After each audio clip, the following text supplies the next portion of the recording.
आपको आदरणीय मंच, सभागार में उपस्थित हमारे श्रेष्ठ जन, हमारे मित्र और हमारे विद्यार्थी मित्र, अभी तक हम लोगों ने साहित्य के संदर्भ में, पुराणों में, यहाँ तक कि वेदों में बहुत सारी चर्चाएं किस रूप में मिलती हैं और शिव का क्या स्वरूप मिलता है, उसका एक बड़ा छोटा सा एक श्लोक है, मैं आपके सामने रख करके अपनी बात शुरू करूंगा। नमस्ते विश्वनाथाय विश्वरूप नमोस्तुते, नमस्ते शून्य रूपाय लक्ष्यालक्ष्य नमोस्तुते। ये है शिव। लक्ष्य भी है, अलक्ष्य भी है, विश्व रूप भी है। और यही नहीं, मुझे अब याद नहीं आ रहा है, किसी कल्चुरी अभिलेख में शिव को भवश्रीष तो कहा गया ईशान धर्मन के लेख में 6वीं 7वीं शती ईस्वी के कल्चुरी लेख में उनको सृष्टि, स्थिति और विलय, हम लोग बार बार एक शब्द का व्यवहार करते हैं, संहार। संहार शब्द से हमको बचना चाहिए। विलय शब्द है और विलय ही वस्तुतः शिव के मूल प्रकृति के अनुरूप है।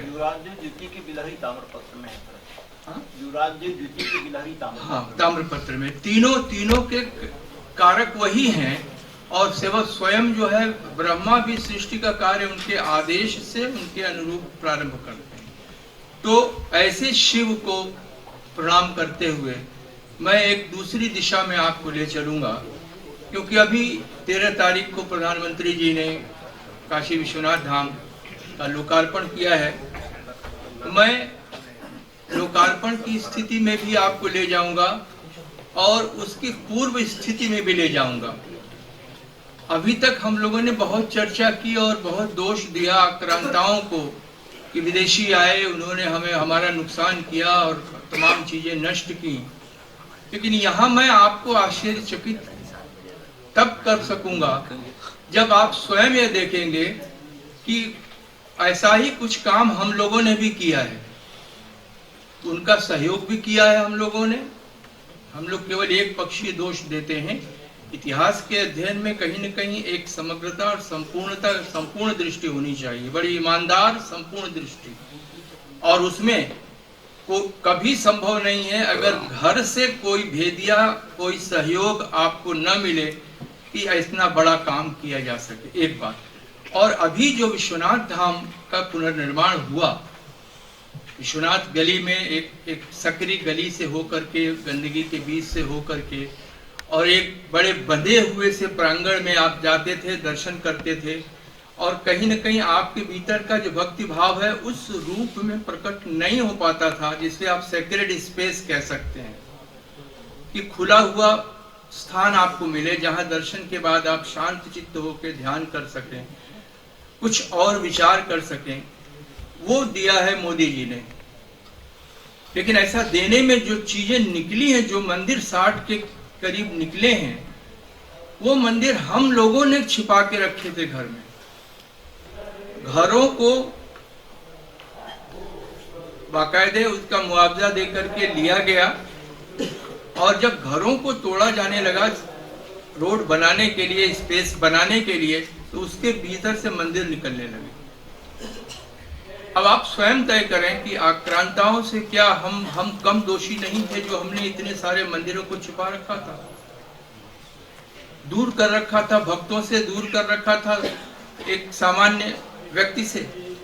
तो मैं तो कहता हूं काशी इतिहास और परंपरा का मिलन स्थल है, जहां वर्तमान और अतीत दोनों के बीच संवाद होता है। परंपराओं में, धार्मिक अनुष्ठान में, राइट्स एंड रिचुअल्स में, पर्व में, उत्सव में, सब अतीत से आ रहे हैं और वर्तमान में उनका पूरा संवाद होता है। हम बाकायदे इसे जीते हैं और पूरे भारतवर्ष में जितने प्रकार के भी पर्व त्योहार हैं वो सब हम जीते हैं। तो इसलिए काशी का वैशिष्ट्य है। काशी इंक्लूसिव भी रहा है एक्सक्लूसिव भी रहा है, समावेशी रहा है, सब कुछ को स्वीकार किया, और वहीं उसका अपना वैशिष्ट भी रहा है, उसकी पहचान भी। ये नहीं कि काशी ने सबको स्वीकार किया तो उसका अपना वजूद गायब हो गया, नहीं, उसका पूरा अपना एग्जिस्टेंस एक आइडेंटिटी के साथ वो समावेशी रहा है। तो it was a city both in with inclusive and exclusive cultural streams. उसके बाद काशी विश्वनाथ धाम की बात जब हम करेंगे, हमें मालूम है रानी अहिल्याबाई ने बनाया, और कैसे फिर 1920 से 28 के बीच में रणजीत सिंह ने उसको उस पर जिसको कहा जाए कि स्वर्ण का आवरण या कवर उसको दिया। लेकिन अब अगर हम ध्यान से देखें तो जो काशी में अभी बात हो रही थी, कई विश्वनाथ मंदिर की कई विद्वानों ने चर्चा की। सबसे पहले तो गुप्त काल के मंदिर के संदर्भ हमको मिल जाते हैं राजघाट से मिले हुए सील्स एंड सीलिंग से, गुप्त काल के, जिनमें पीतकेश्वर और अविमुक्तेश्वर नाम मिलते हैं। जाहिर है कि मंदिर छोटे, गुप्त काल में छोटे मंदिर बनते थे। उसके बाद सचमुच जो बात कही गई कि विश्वेश्वरगंज में एक दूसरे स्टेज में विश्वनाथ मंदिर की स्थिति रही होगी, और तीसरे स्टेज में आज जहां अहिल्याबाई का मंदिर है उसके बगल में, जिसे हम मस्जिद के रूप में देख रहे हैं, वहां उसके जिसको कहा जाए कि ग्राउंड लेवल पर आप देखें तो पूरे अवशेष मंदिर के आप साफ देख सकते हैं, और उसके आसपास कम से कम 2 बार और निर्माण हुआ, और तब जाकर के चौथी बार अहिल्याबाई ने, जब अंतिम उसका नुकसान क्षति हो गई औरंगजेब के समय, उसके बाद 1777 में अहिल्याबाई ने किया। और वहां पहुंचने के जो पैसेज थे सकरे गंदे, जिसके बारे में कि गांधी जी ने बड़ी जिसको कहा जाए कष्ट के साथ एक टिप्पणी की थी, और इस टिप्पणी ने बहुत प्रोत्साहित किया है लोगों को इस सेक्रेड स्पेस की संभावना से जूझने के लिए, और ये एक प्रकार से अकल्पनीय और असंभव जो है वो संभव हो गया है। सचमुच असंभव संभव हो गया है अगर आप जब जाएंगे और देखेंगे। अब उसके बाद कितने प्रकार के मंदिर यहाँ थे, मैं अपने समय में इस बात करूंगा। सर्वतोभद्र, शिव मंगल के देवता है, कल्याण के देवता है, कल्याण में भेद नहीं होता, अभेद होता है, सर्व कल्याण होगा, सर्व मंगल की बात होती है शिव के, क्योंकि वो जो वैश्विक देवता है वो संपूर्ण विश्व रूप है, विश्व मूर्ति है। तो जब कल्याण होगा तो सबका होगा। तो मंदिर में जब बनते थे तो चारों ओर प्रवेश द्वार जब उनके बनते थे, और ऐसा नहीं कि अपने आप बन गया। अपराजित परीक्षा 12वीं शती 1250 ईस्वी के आसपास का एक ग्रंथ है भुवनदेव का, जिसमें सर्वतोभद्र शैली के मंदिरों के निर्माण का उल्लेख मिलता है। काशी विश्वनाथ मंदिर भी सर्वतोभद्र है, और भी वहां जो मंदिर है सर्वतोभद्र, अभी मैं चर्चा करूंगा। दूसरी विशेषता रही है कि काशी, जैसा मैंने कहा कि समावेशी और समन्वय का नगर था, और समन्वय केवल आप ऐसा नहीं है कि वैदिक पौराणिक परंपरा के शिव, विष्णु, शक्ति, सूर्य में देखेंगे, हम कह लें कि शिव ही प्रधान थे, लेकिन यहाँ सारे देवता उपस्थित थे, क्योंकि यहाँ काशी पट्टों का निर्माण हुआ जो बाहर भेजे जाते थे। जो काशी नहीं आ सकते थे, उन काशी पट्टों की पूजा करके काशी यात्रा का लाभ उनको पुण्य लाभ होता था, उन पर सब बनते थे। अगर केवल शिव की नगरी रही होती, जो हम लोग बार बार जोर दे रहे हैं, शिव की प्रधान नगरी थी, अविमुक्त क्षेत्र था, मगर सारे देवता यहाँ उपस्थित थे शिव के साथ। तो उसकी परिणति यह है कि एक और तो शिव है, शक्ति है, सूर्य है, गणेश है, उनके सारे रूप उस काशीपट्ट पर भी मिलेंगे, और अभी मैं मंदिर में भी बता रहा हूं आपको। दूसरा उसका उदाहरण आपको मिलेगा कि एक तरफ बौद्ध धर्म की दृष्टि से आप चले जाएं तो सारनाथ देख लेते हैं, वहीं से बौद्ध धर्म शुरू होता है, 4 आर्य सत्य। जैन धर्म शुरू होता है, जिसकी चर्चा उपाध्याय जी ने की, लेकिन वस्तुतः शुरुआत होती है, पार्श्वनाथ का जन्म होता है, और पार्श्वनाथ ही वास्तविक संस्थापक जैन धर्म के चातुर्याम का उपदेश उन्होंने ही दिया। यानी तीनों धर्म का समावेशी स्वरूप आपको काशी में देखने को मिलता है। और मंदिर में आप किसी भी शिव मंदिर में जाइए, विश्वनाथ काशी विश्वेश्वर मंदिर में आप जाएं जो अभी बना हुआ है, या अहिल्याबाई का, और उसी अहिल्याबाई के मंदिर आपने देखा होगी, उसकी चर्चा करता हूं। उसी के बगल में फिर आपको एक मंदिर मिलेगा, ग्रुप ऑफ 3, और उसको बनाया रानी भवानी ने, वहीं पर है, वहां ध्यान नहीं जाता। लेकिन अब चूंकि पूरा का पूरा साफ हो गया है, जो मैं चित्र में दिखाऊंगा, तो साफ दिखाई पड़ता है कि ये रानी अहिल्याबाई द्वारा बनवाया हुआ है, ये रानी भवानी द्वारा 18वीं शती ईस्वी के उत्तरार्ध में, यानी ठीक अहिल्याबाई के 25-50 वर्ष के अंतराल में रानी भवानी बंगाल की थी, उन्होंने बनवाया। तो ये कंट्रीब्यूशन इन लोगों का था जो बाहर के लोग थे। तो मंदिर में आप जाएं शिव के, तो आपको केंद्र में जो है गर्भगृह में शिवलिंग मिलेगा, और आप शिवलिंग को प्रणाम करने के बाद, उनकी पूजा करने के बाद, उन आत्म साक्षात्कार करने के बाद, भक्ति तो यही है, आत्मनिवेदन है, टू बिकम सेल्फलेस। भक्ति मतलब ये अपने आप को गंवाना, अपने आप को खोना। जब आप अपने को खोते हैं तो ईश्वर को पाते हैं। तो चारों ओर की दीवार पर आप ध्यान दौड़ाइए, वहां आप देखिएगा एक और विष्णु उपस्थित हैं, चाहे अकेले हो, चाहे लक्ष्मी नारायण के रूप में हो। एक और सूर्य उपस्थित हैं, चाहे सूर्य सामान्य पारंपरिक शैली में हो, या रथारूढ़ हो, या एक और शक्ति देवी होंगी, देवी महिषमर्दिनी हो, दुर्गा हो, या अन्नपूर्णा हो। काशी में अन्नपूर्णा का अंकन ज्यादा मिलता है, और अभी एक अन्नपूर्णा की बहुत छोटी मूर्ति मगर बहुत बड़े चर्चा के साथ आई, वो एक दूसरी बात है, उसका मिलेगा। और चौथी ओर गणेश, यानी पंचदेव पूजन की परंपरा काशी के मंदिरों में आपको मिलेगी। ये है समन्वय। हम केवल शिव कैसे कहते हैं?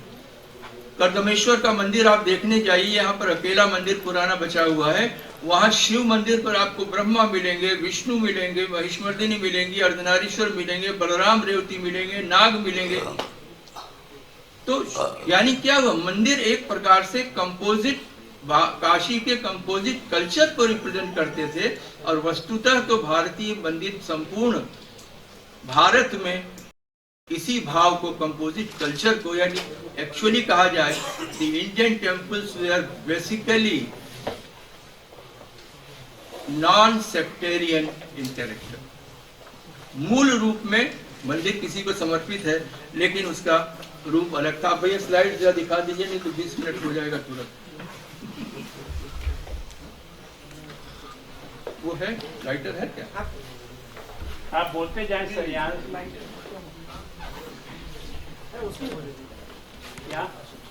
ये देखिए, ये पहला दिखा रहे हैं आप ना। ये जब ये कार्य शुरू हुआ उसके बाद हम भी थे, सुभाष जी थे और कई लोग साथ गए थे। ये स्थिति थी मंदिरों को। ये घर देख रहे हैं, ये मंदिर देख रहे हैं। और इन मंदिरों के जो नाम थे, कई के नाम मिले, वो नाम जो है वो बहुत उल्लेखनीय है। और वो नाम मिलता है विश्वेश्वर शिवालय या विश्वेश्वर शिवालय, रुद्रेश्वर, उसके बाद पुत्तलिका शिवालय, नीलकंठेश्वर, पंचपांडव। ये नाम भी अभिलेखों में मिलते हैं। ये देखिए, ये वृक्ष भी है, ये मकान है, अभी तोड़े जा रहे हैं। ये देखिए, अभी लगा हुआ है। Next please. बहुत बड़ा काम किया है मोदी जी ने। आज आपको दिख रहा है वो काम दिख रहा है, लेकिन उस काम के पीछे की जो पूरी कार्य पद्धति रही है वह देखिए। ये देखिए मंदिर भवन, और हम लोग यहाँ घूम रहे थे और देख रहे थे कि कोई अंश गिर न जाए, लेकिन फिर भी हम लोग गए थे। ये देखिए, सीवर लाइन उसमें लगा हुआ था, बरामदा उसमें लगा हुआ था, घरों के कमरे उसमें लगे हुए थे, छज्जे उसमें लगे हुए थे। ये सारा यह स्थिति थी उन मंदिरों की जिनके नाम मैंने बताया, नीलकंठेश्वर से लेकर के, रुद्रेश्वर से लेकर, शिवालय से लेकर के, और विश्वेश्वर से लेके। ये इन मंदिरों की वास्तविक स्थिति। Next please. ये देखिए,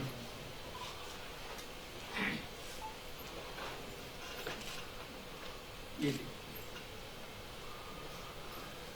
सुंदर, ये देखिए नंदी का स्वरूप पूरी तरफ नाग लिपटा हुआ है और नीचे तमाम नंदी छोटे छोटे छोटे छोटे छोटे छोटे बने, यानी एक कलात्मक दृष्टि से। और ये सारे मंदिर, यद्यपि शासन ने घोषणा कर दी कि कोई मौर्य काल का है, कोई गुप्तेश्वर गुप्त काल का है, वास्तव में हम लोगों ने इंस्क्रिप्शन देखा, दो इंस्क्रिप्शंस मिले हैं। एक मंदिर पर इंस्क्रिप्शन था 1877 विक्रम संवत का, यानी 1820 ईस्वी, विश्वेश्वर मंदिर, विश्वेश्वर शिवालय नाम था। दूसरा था 1899 1842 ईस्वी हुआ रुद्रेश्वर मंदिर। यानी इसके बाद सीधे ये मंदिर आपके जो अहिल्याबाई का मंदिर है मेन, जो विश्वेश्वर मंदिर, उसके बाद के ही ये सारे मंदिर थे। कोई भी पहले का मंदिर नहीं। अभी भी मैं गया था हाल में भी लेख लिखने के पहले, वहां भी बोर्ड अभी लगाया हुआ था गुप्त कालीन गुप्तेश्वर मंदिर, तो खैर उसको हटा भी दिया है उन्होंने। तो नेक्स्ट प्लीज। ये पूरा का पूरा ग्राउंड प्लान बनाया है और ग्राउंड प्लान में आप जो देखेंगे कि 3 चीजें हैं। सबसे पहले आप देख रहे हैं ये मुख्य प्रांगण है और मुख्य प्रांगण में ये मुख्य मंदिर का तीन ग्रुप, जो एक मूल विश्वनाथ मंदिर, वैकुंठ मंदिर और दंडपाणी मंदिर, 3 है एक साथ। और इन दोनों में सब आपका कभी चल रहा है कभी नहीं चल रहा है,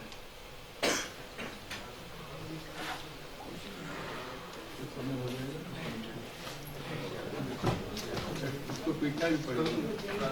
तो दंडपाणी ये और 2 स्वर्ण मंडित है, ये दोनों कुंभद और ये रानी भवानी द्वारा भुवनेश्वर मंदिर है और एक मंदिर है तारकेश्वर, उसी प्रांगण में है।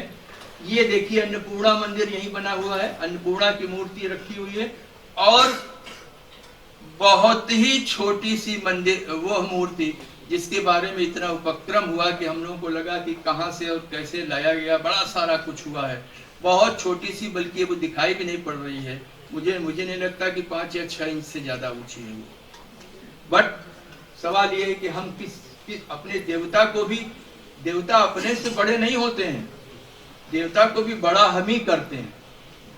और देवता में आपस में अगर कन्फ्लिक्ट होता है तो वो भी हम ही कराते हैं। ये हुआ, ये वो नंदी की मूर्ति जिसकी चर्चा हो रही थी। और यह पूरा चौक, इस चौक क्षेत्र में इनका पूरा का जिसको कहा जाए कि म्यूजियम भी है, मुमुक्षु भवन भी है, विश्राम गृह भी है और इसके बाद ये गंगा की ओर जा रहा खुला हुआ चौक है। यही पंच पांडव मंदिर है, जो पंच पांडव वस्तुतः पंचायतन मंदिर है। एक पंचदेव पूजन होता था कि गर्भगृह में शिवलिंग और दीवारों पर 4 देवता। दूसरा होता था कि एक शिखर, उसके चारों कोनों पर 4 शिखर, तो पंचायतन मंदिर हो जाते थे। वहां भी पंचदेव पूजन ही हुआ, 5 अलग अलग देवताओं का हुआ। और यहाँ ये नीलकंठेश्वर मंदिर मणिकर्णिका के पास पड़ता है। इसकी ओपनिंग मणिकर्णिका और ललिता घाट के बीच है। यहीं से स्नान करके प्रधानमंत्री जी होते हुए यहाँ तक गए थे। Next please. ये उसी का थोड़ा विस्तार है जो आप देख पा रहे हैं। Next please. ये जो मैंने बताया विश्वनाथ मंदिर, उसके बाद ये दंडपाणी और बीच में गुंबद, ये दोनों स्वर्ण जटित हैं और अभी कंस्ट्रक्शन की प्रक्रिया में थे। मोदी जी के आने के एक हफ्ते पहले मैं गया था। Next please. ये अमृतेश्वर शिव टेम्पल है, 18वीं शती ईस्वी के बाद का, और ये ठीक उसी शैली का है जैसा कि अभी आपको हमने दिखाया विश्वनाथ मंदिर में कि 3 आपने देखे, मूल विश्वनाथ, वैकुंठ और दंडपाणी। तो 3 तो मूल शिव मंदिर ये और इसमें लेख भी है, मंदिर का नाम भी दिया हुआ है और शिवलिंग भी स्थापित है। अभी भी इसमें कुछ निर्माण कार्य हो रहा है। Next please. ये वो पंच पांडव है जो बिल्कुल मैंने कहा था गंगा के किनारे के पहले जो ओपनिंग, 3rd ओपनिंग है, वहां पर है ये पंचायतन मंदिर। 1 2 मध्य का शिखर और 2 शिखर उसो। नेक्स्ट, ये विश्वेश्वर शिवालय है, ये इंस्क्रिप्शन जिसकी मैंने चर्चा की संवत 1877, और ये विश्वेश्वर शिवालय। नेक्स्ट,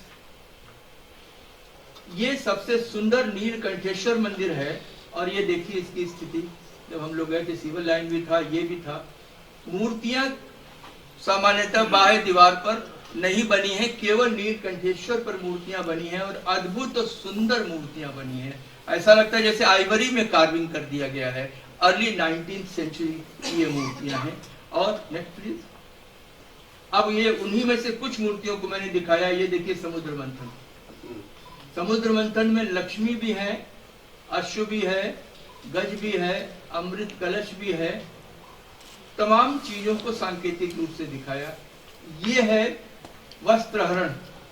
गोपिकाएं यमुना में स्नान कर रही हैं और कृष्ण वस्त्र लेकर के वृक्ष पर बैठ जाते हैं और ये याचना कर रही हैं कि वस्त्र वापस करिए। ये उसी मंदिर पर चारों ओर है। ये शेष शाही विष्णु, ये मत्स्यावतार, और ये शिव बारात, विवाह के बाद शिव जाते हुए। ये इस प्रकार की मूर्तियां और शिल्पांकन नीलकंठेश्वर मंदिर पर, और अभी ये सेकंड फेज में होने वाला है। ये फर्स्ट फेज में जो काम हुआ है उसमें नहीं है, ये सेकंड फेज में ये और एक और अमृतेश्वर मंदिर है, वो सेकंड फेज में टेकअप होगा। इसलिए अभी ये नेक्स्ट प्लीज। ये उसी मंदिर के भीतर का तोरण, गणेश, मयूर। Next please. अब बाहर जो प्राकार उन्होंने बनाया, उसके बाहर एक मंदिर है जिस मंदिर का नाम दिया गया पुत्तलिका शिवालय। पुत्तलिका इसलिए कि जो पुतलियां वो कहते थे, एक्चुअली अप्सराओं का अंकन होता था। अप्सराओं को 18-19 सेंचुरी में आकर के, चाहे वो रामनगर का मंदिर हो, चाहे अमेठी शिव मंदिर हो, चाहे यहाँ का ये मंदिर हो नीलकंठेश्वर, उसको पुत्तलिका या पुतलिका कहने लगे। उस मंदिर पर अब आप देखिए, ये अन्नपूर्णा, यही मूर्ति मिली है, लेकिन यह मूर्ति आपकी 1.5 फीट की है। वह मुश्किल से 6। इसका सौंदर्य देखिए, दरवी हाथ में लिए हुए हैं, अन्न पात्र, सूर्य रथारूढ़, गणेश,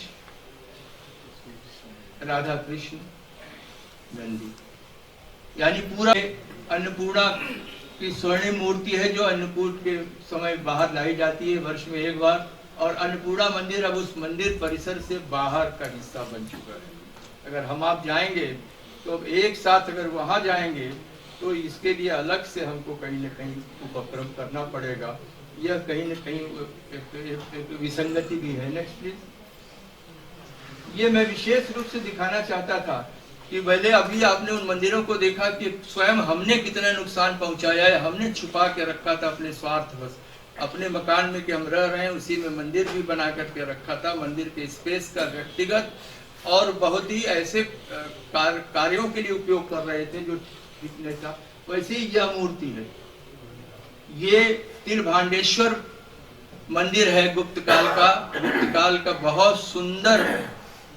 गुप्त काल में दक्षिणा मूर्ति नहीं मिलती, दक्षिणा मूर्ति का अद्भुत अलौकिक चित्रण था ये। लेकिन देखिए इसको पेंट कर दिया गया। अच्छा है कि इस समय आलोक जी भी यहाँ बैठे हुए हैं। ये देखिए मेरे पास वह चित्र था जो बिल्कुल साफ था, और उसके बाद वह चित्र है जो ये पेंट किया हुआ है, मैं देख रहा हूँ। उसके बाद मैंने मुख्यमंत्री से लेकर बहुत से लोगों को लिखा। परिणाम हुआ कि वहां से आदेश आया, हटाया गया। तो इसको तो साफ किया, लेकिन वो बात नहीं उभरी जो ओरिजिनल मूर्ति मैं अगर आपको दिखा दूं तो आप चमत्कृत हो जाएंगे कि यह ज्ञान दक्षिणा मूर्ति शिव का एक पूरे भारतवर्ष में एक विशिष्ट मूर्ति है, और ये 4 उनके शिष्य। तो ये दुर्दशा भी हम ही करते हैं। मंदिर जिनके कब्जे में है, मंदिर में जो उपासना करते हैं, वो भी ये कार्य करते हैं। हमें इससे भी बचना चाहिए। केवल शिव को हम शब्दों से नहीं बचा सकते, शिव को हम अपने आचरण से भी बचाना होगा, शिव को हमें अपने व्यवहार से भी बताना होगा। क्योंकि शिव केवल शास्त्र में नहीं है, शिव मूर्त रूप में भी विद्यमान है, और मूर्त रूप ही हमारे आपके ज्यादा पास पहुंच पाता है, क्योंकि हम उसके पास पहुंच पाते हैं। और हम जब मंदिर और मूर्ति